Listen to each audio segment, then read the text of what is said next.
Docker broke my VirtualBox. My approach to problem solving. Hi everyone, Leo Notenboom here for askleo.com. I ran into a situation the other day where I was actually beating my head against a wall on a pretty important problem with my machine for a couple of days. And it dawned on me after I got the issue resolved that while the specifics are unimportant and in fact potentially even distracting, the process that I used to go through and solve my problem is something that I think everybody could benefit from. So before I start then, I mentioned these things, Docker and VirtualBox. VirtualBox, you may know, is the technology I use to run virtual machines on my PC. If you ever see me give a demonstration, a video demonstration of something in Windows 10 Home, for example, that's a VirtualBox. It's Windows in a window on Windows, because I run Windows 10 Pro myself. It's technology that allows me to run multiple different versions of operating systems, even at the same time. I have virtual boxes ready to go for Windows 7 and Windows Vista and Windows XP. I've even run Windows 3.31 for the fun of it in a virtual box, and DOS 6 I think it was I tried not that long ago. The bottom line is it's great virtualization technology that allows me to run other computers without needing to have physical other computers. Docker is technology that I was looking into for some other reasons, and suffice it to say that in its guts, it actually shares some commonality with virtual machine software that initially I wasn't quite aware of. So as I go through this, I want to be very, very clear. Do not obsess about the geekiness of my problem. Do not write off what I'm telling you because the specifics will never apply to you. It's not the specifics that matter here. The specifics are simply a story to frame the process that I used. And absolutely, the process very much applies to you and how you can solve problems on your own. So, like I said, I rely very heavily on VirtualBox. And unbeknownst to me, there's a conflict between VirtualBox and Docker. About a week ago, I installed Docker to examine a couple of things, basically try out a couple of things, see if it would solve a different issue for me, which it won't, and that's fine. Unfortunately, I didn't draw the connection right away. What seemed to happen is that last week sometime, all of a sudden, my virtual machines became incredibly slow. I don't mean just slow, unusably slow. No, I mean incredibly slow, as in a reboot of a virtual machine, which normally takes under 30 seconds, did not complete overnight. So there was a problem. Clearly there was a problem. It was severe and it arrived suddenly. And it was very important to me because I rely on VirtualBox to do a lot of what I do for you. A number of the videos that even today, I've put together a number of videos on various askleo articles. I've been living in VirtualBox, it seems. So to not have that working for me was a really big deal. My real world translation for you, and that's a phrase I'm going to come back to try and make these things a little bit more tangible. Software I relied on stopped working. Really, that's as simple as it can get. And you know what? That's something we've all experienced. Something we use stopped working. Something we relied on stopped working. Now what? My step zero, following my own advice, because I've written a few articles on this, step zero was to reboot. My machine gets rebooted occasionally for a variety of reasons, but what the heck, it couldn't hurt. Maybe it would make the problem go away. It didn't. My real world translation, always start with a reboot. It doesn't hurt. It might help. In my case, it didn't. So step one, both VirtualBox and Windows and a lot of the other software on my machine is always in a constant state of updating. So the very, very first thing I really did after rebooting, because I reboot often enough, I didn't have a lot of hope that the reboot would actually accomplish anything. So my real first step was to bring everything up to date. And that meant going into Windows Update and just saying update, check for updates, installing all the updates, check for updates again, installing all the updates, check for updates again, until there were no more updates available. Similarly, with the VirtualBox software itself, I checked for updates and it was up to date, or so I thought. And none of that, none of the updating helped. So, real world translation, make sure that everything's as up to date as possible. It is not uncommon for that to actually solve many problems. And that includes both Windows and the software that you're having trouble with, in my case, VirtualBox. Step number 2, begin the search. Search the internet. In my case, I hadn't yet stumbled on Docker's relationship to this problem, so I just started searching for a very simple VirtualBox suddenly slow. This turned up a few semi-related issues that looked like they could have impacted me. VirtualBox has something called hardening, which is a security feature in how it loads and uses Windows' own components. But as it turns out, in examining the logs carefully from the VirtualBox run, from looking at how things were happening, I could pretty much rule that out. The indicators that this might be a problem weren't there. However, the big takeaway from this step in my research was that I discovered a resource. I found the VirtualBox support forums. Now, real world translation for you, it's pretty rare that a quick and simple search will turn up the answer, right? It's very rare that that happens so quickly. But it can happen, right? You can find the answer in the search results. Most importantly, though, while you're looking for the answer, look for resources. Look for places that might be worth diving into outside of Google or outside of the search engine. In my case, that meant the VirtualBox support forums and starting to use the search operations that were available there. That was step number 3. Search the forum, which is exactly what I did. Now, there was a lot of information across the forums, and none of them actually tackled my specific issue, a sudden slowdown.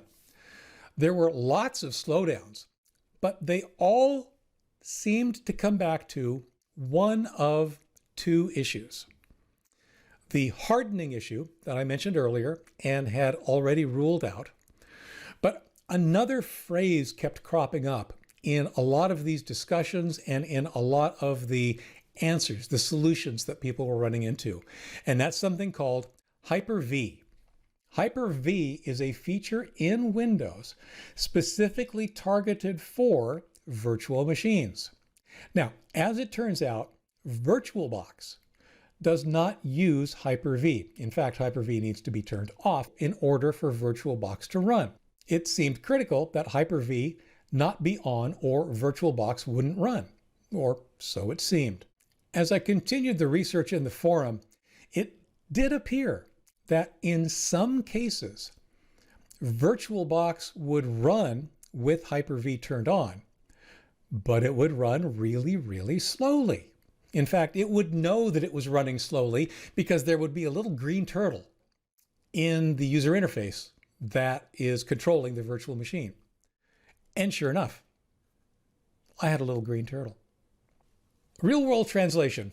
Often what you will find is not the answer, but you will find clues that can lead you to your answer.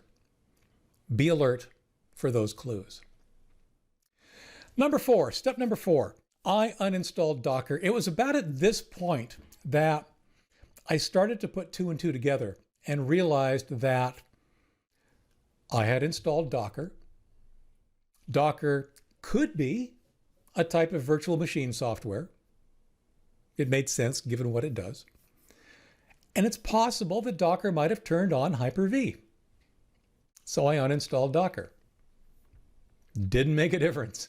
My virtual machines were slow as molasses. My little turtle was still there. Real world translation, sometimes what you think has an impact doesn't. Except that it might have had an impact earlier. I know that's confusing, but sometimes the clues are exactly that way, and we'll come back to this one in just a minute. Step number 5, Windows lies. Windows lied to me. Hyper-V is a feature in Windows that you can turn on and off in the Windows Features app via settings. It was turned off. It was unchecked. It was one of the things that I double-checked to make sure of when Hyper-V first came on the radar in this research. And sure enough, I went in there and it was off. So apparently this was not a Hyper-V problem, or so I thought. Real world translation. I would love to tell you that Windows is honest. It should be. At the common level, average consumers are operating at, you probably can believe what it's telling you. But clearly, in this case, I couldn't. And we'll see that again in a minute. When things get geeky, question everything. Step number 6, uninstall and reinstall. This makes sense. In fact, it's advice I often give to people when they're having problems with software, all the way back to uninstalling or basically just reinstalling Windows itself. But specifically with larger applications like Office, I will often say, you know what? This is just broken. Let's just reinstall the software from scratch and see if that doesn't resolve the issue. And very often it does. So I very carefully uninstalled VirtualBox, not deleting my virtual boxes, but just uninstalling the support software, the software that makes them work, and then reinstalled it. But when I downloaded the latest copy from the virtualbox.org website, it was a different version. Remember that I said a couple of steps ago that I had checked to make sure it was up to date. I was told that my current version, 6.1.18, was the latest. And yet the one that I downloaded was 6.1.20. That seemed odd. So I had hope, which was quickly dashed because after installing the latest version from VirtualBox, sure enough, nothing changed. The software worked, but my software was still running slower than molasses, and there was that silly turtle once again. Real world translation. Question everything, I guess. Even when it comes to checking for updates, it's sometimes possible that things aren't quite what they seem.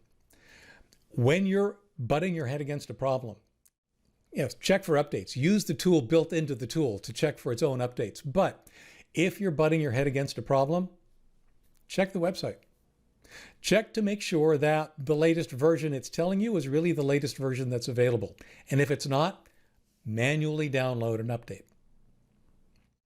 Step number 7, finally, the solution via the forum. So obviously I continued to poke at the forum to see if there were any other clues, any other things that might help me identify what the heck was going on here. And I stumbled across a post that seemed kind of, sort of related to what I'm doing. The bottom line of the post was that Windows could lie, like I said earlier. Hyper-V could appear to be off in the Windows user interface, but it could remain enabled, and therefore it could continue to cause problems. There were instructions in that post to turn Hyper-V off completely. Do this. I did this. It was done. That was the solution. Hyper-V had been turned on somehow, probably Docker, and it hadn't been turned off by anything I had done, and it seemed to appear to be off based on the options in the Windows user interface. And yet, it was on. Going through the extra steps in a Windows command shell administrative command prompt, finally turned Hyper-V off, and my virtual machines were back to running at full speed. Needless to say, I breathed a very heavy sigh of relief. Not only that I had solved the problem, but that the problem was that simple. I had considered that I might have to restore my entire machine from a backup from a few days ago, or maybe a week ago, not really even knowing what day exactly I needed to go back to. Needless to say, just fixing the problem without having to do that is less work and would involve less incremental data loss in terms of files that I've made progress on since that backup and so forth. It was there. It was a safety net, but it was a safety net I didn't have to use. Real world translation. So the path I took to answer my question is not uncommon. Even though the specifics of my problem are incredibly geeky and mean nothing to the vast majority of folks who come to askleo for help, the process spread out over a couple of days, because indeed I did need to step away from it for a day, is a good example of the kinds of things that sometimes you need to be prepared to do. Sometimes you need to do multiple steps of research. Sometimes you need to question everything. Sometimes you need to look at issues or topics or conversations that seem like they're related, but maybe they are, maybe they aren't, because sometimes that's where your hidden gem is. Remaining calm and persistent, because even though I decided I needed to sleep on it at least one night, I did remain calm through the entire process. A little concerned, but mostly calm. I was persistent. I came back to it. I took my time. I actually went out and set aside some time to calmly research the problem, and sure enough, I was able to find a solution. Now, I do have to include what I call in the article here, a coda, the cause confirmed. So one of the things you might consider doing after a research project and a problem solution like this is going back to the place where you've asked your question, because I did in fact ask my question out on the VirtualBox support forums. So one of the things I did was I went back there and I commented on my own question saying, hey, I found this on the forums. Here's what solved the problem. And I suspect that it was my install of Docker about a week ago that caused this problem. But for anybody that comes after me, here's what's worked for me. Sharing your solution can sometimes be incredibly valuable. In my case, it was incredibly valuable because I got a comment on my solution that said, oh yeah, Docker's a known problem. This kind of stuff happens. Okay, great. I mean, I'm glad to have it confirmed that in fact what I solved was the problem that caused my problem in the first place. I might look at Docker some other day. It's good to know now to avoid some of the things that I ran into this time, but ultimately it was really good to get confirmation that I found the right solution. So, real world translation, yeah, if you can, share your results. Lots of people are out there always constantly searching for solutions. Your solution, in your words, might be the thing that makes a huge difference for someone who's in the same place you are. Be helpful. You might even get confirmation that what you did was the right thing. So I want to revisit, in summary, what I'll call the real world, the things to do. Setting aside my own geeky problem, because again, I don't want you to obsess about that. That has nothing to do with this story. The bottom line is this. Always start with a reboot. It could work. You never know. Make sure that both Windows and the software you are running is as up to date as possible.